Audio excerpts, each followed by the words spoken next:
Hi welcome गोटे time क्षेत्रफल 150 वर्ग मीटर और उच्चता 5 मीटर यार समांतर बाहु दूर अंतर 6 मीटर हेले प्रत्येक समांतर बाहु दैर्घ्य निर्णय कर।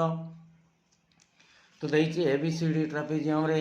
एबीसीडी ट्रापेजियम रे कौन देखिए ना दुईटी बाहु समांतर आम जानते गोटे ट्रापेजियम गोटे जोड़ा बाहु समांतर तो एबी समांतर सीडी एवं सीएम धरा जाऊ लंब क्या प्रति ना बी प्रति अर्थात उच्चता सीएम देते ना 5 मीटर और समांतर बाहु दर अंतर देता के 6 मीटर तेणु एबीटा बड़ बाहु सीडीटा आम सान नहीं तो AB minus CD equal to 6 metre मात्र देती कौन क्षेत्रफल सूत्र जानते आम ताले प्रश्नानुसार हाफ इंटू उच्चता सीएम इंटू समांतर बाहुद्वयर जोगफल A B plus of C D equal to देती 150 is implies that half into cm बदल 5 A B plus of C D equal to 150 is implies that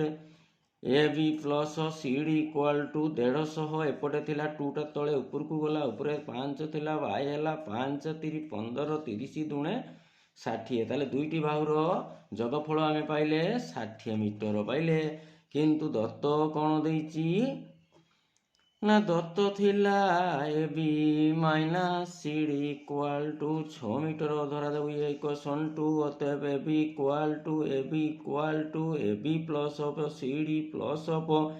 A B minus C D by 2 कले केते आसुची गोटे आसला A B plus C D 60 plus minus टा थिला 6 by 2 equal to 6 by 2 equal to 3 metre एवं C D equal